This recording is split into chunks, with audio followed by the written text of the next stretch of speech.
नमस्कार दोस्तों, बात करते हैं सालासर टेक्नो की। एक बढ़िया तेजी में रहा स्टॉक आपका। आज भारी गिरावट देखने को मिली है, 5.5% की गिरावट यहाँ पर हुई है। जहां बाजार आज के दिन में ऑल टाइम हाई मार रहा था, वहीं पर सालासर में अगर आप देखेंगे तो 5.5% की बड़ी गिरावट आई है। बड़ा वॉल्यूम भी रहा है, ऐसा भी नहीं है कि थोड़ी बहुत बिकवाली हुई हो या फिर प्रॉफिट बुकिंग हुई हो।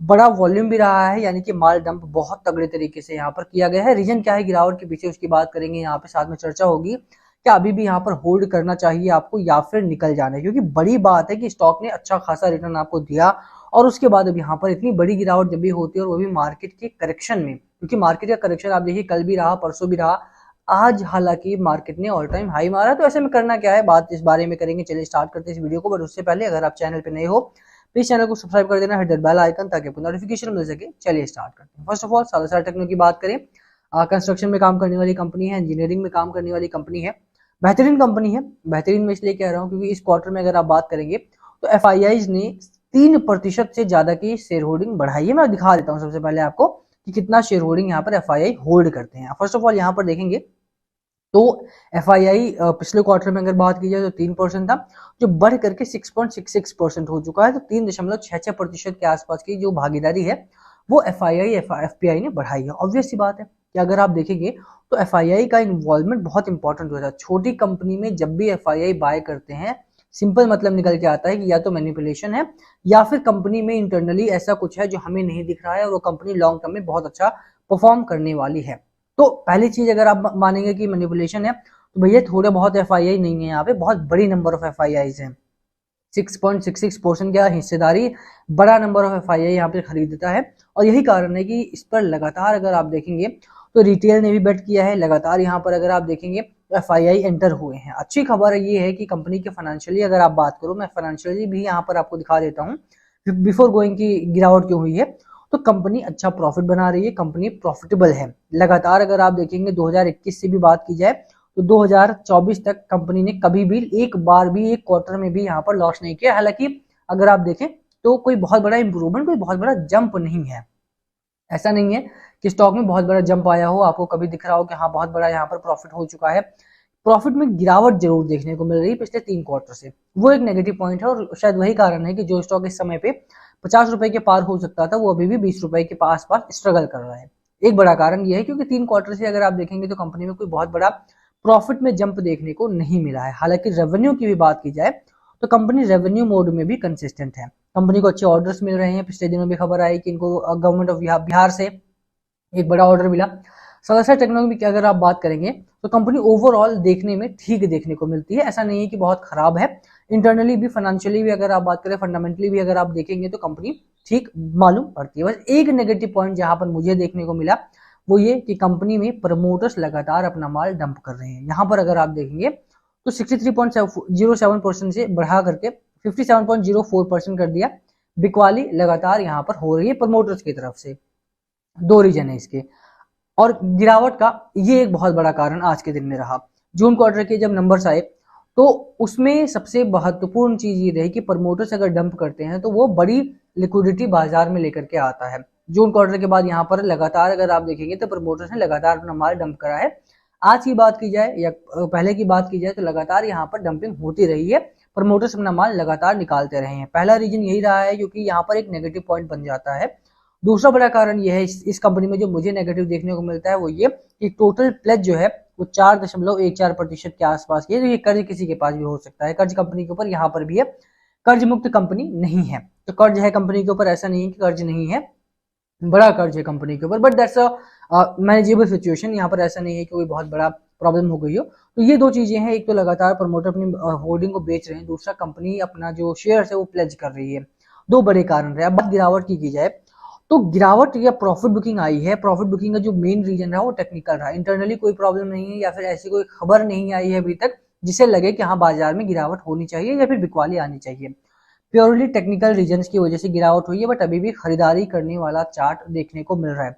आई एम नॉट सेइंग कि आपको बाय करना है, आई एम जस्ट सेइंग कि खरीदारी करने का चार्ट है। रीजन क्या है उसके पीछे मैं बता देता हूँ। मैकडी अगर आप देखेंगे तो बुलिश पॉइंट में है यहाँ पे। मैकडी अगर थोड़ा बहुत आप गूगल सर्च कर सकते हैं मैकडी को किस तरह से स्टडी किया जाता है। तो मैकडी अगर आप देखेंगे जब भी इस तरह से मार्कअप बनता है नीचे से आकर के वो जब बाइसेक्ट करता है तो वो एक बुलिश पॉइंट का संकेत होता है, बुलिशनेस का पॉइंट होता है। जब स्टॉक ने आपको 30 रुपए का हाई दिया, उसके बाद लगातार प्रॉफिट बुकिंग आई, लगातार क्वार्टरली नंबर खराब गए कंपनी के, और उसके बाद अभी अगर आप देखें तो कंपनी अब यहाँ से एक अच्छा बेस बना चुकी है। 12 रुपए से 14 रुपए के बीच में अगर आप देखेंगे तो एक अच्छा खासा यहाँ पर सपोर्ट लेवल बना हुआ, सॉरी 16 रुपीज के आसपास का एक अच्छा खासा सपोर्ट लेवल आपका बना हुआ, 16 रुपए के करीब में एक अच्छा सपोर्ट लेवल आपका बना हुआ है। दिस लेवल है 16 रुपीज का लेवल है ये। 16 रुपए के आसपास एक अच्छा सपोर्ट लेवल आपका बन चुका है। एक रेजिस्टेंस था जो अराउंड आपका 21 रुपए के करीब था, जो ब्रेकआउट होता हुआ देखने को मिला था, बट अभी उससे नीचे क्लोज हुआ है स्टॉक आपका, तो वो देख करके चलना पड़ेगा आपको। बट ओवरऑल अगर आप देखेंगे तो कहीं ना कहीं स्टॉक आपका बुलिशनेस में एंटर हो चुका है। थोड़ा बहुत प्रॉफिट बुकिंग इसलिए आ रही है क्योंकि अगर जो लोग लगातार फंसे हैं, जो लोग यहाँ पर बाय कर चुके थे, यहाँ पर बाय कर चुके हैं, रिटेल इन्वेस्टर की टेंडेंसी रहती है कि यहाँ से यहाँ तक का वेट कर लेंगे, बट जैसे ही उनका प्राइस आना स्टार्ट होगा, जैसे ही स्टॉक आपका चलना स्टार्ट होगा, प्रॉफिट बुक करना स्टार्ट कर देते हैं। आपको 10% का प्रॉफिट ज्यादा लगता है और जब 20% का लॉस हो जाता है वो आपको कम लगता है। रीजन वही है, हमारी मेंटालिटी यही होती है कि 20% का लॉस जब होगा तो हम उसको होल्ड करके रखेंगे, बट जैसे ही 10% का प्रॉफिट होगा हम उसको निकालना स्टार्ट कर देंगे कि लेट्स सेल द स्टॉक, जितना प्रॉफिट आ रहा है उतना रखो। ये 10% आपका बढ़ के 100% हो सकता है और ये 20% बढ़ के आपका 80% हो सकता है आसानी से। तो कभी भी लॉसेस को कट करो और प्रॉफिट वाले स्टॉक्स को रखो, होल्ड करने की टेंडेंसी रखोगे तभी आप मार्केट में पैसा बना पाओगे, चाहे वो शॉर्ट टर्म में हो चाहे वो लॉन्ग टर्म में। जब भी स्टॉक आपका चलना स्टार्ट होता है, डू नॉट कि आप बेचने का स्टार्ट मत कर दो कि मैं बेचना स्टार्ट करूंगा, यहाँ पे होल्ड करोगे तभी पैसा बनेगा बाजार में। अभी इस स्टॉक से संबंधित मैं नहीं कह रहा हूँ, बाकी स्टॉक्स में भी आप ये अप्लाई कर सकते हो, क्योंकि जो लॉस मेकिंग स्टॉक्स है वो आपको बड़ा लॉस करवा सकते हो, जो प्रॉफिट मेकिंग स्टॉक्स हैं वो आपको बड़ा प्रॉफिट करवा सकते हैं। तो जब यहाँ से जो लोग फंसे हुए, यहाँ पे जो लोग फंसे हुए हैं, वो यहाँ पर आकर के बेचना स्टार्ट करते हैं। रिटेल इन्वेस्टर की टेंडेंसी यही होती है और वही कारण रहा कि आज यहाँ पर गिरावट हुई है। मेरा मानना है कि स्टॉक अब यहाँ पे बाइंग जोन में आ रहा है, स्टॉक अच्छे खासे बुलिशनेस में है, फाइनेंशियली कंपनी अच्छा काम कर रही है, ऑर्डर्स कंपनी के पास है।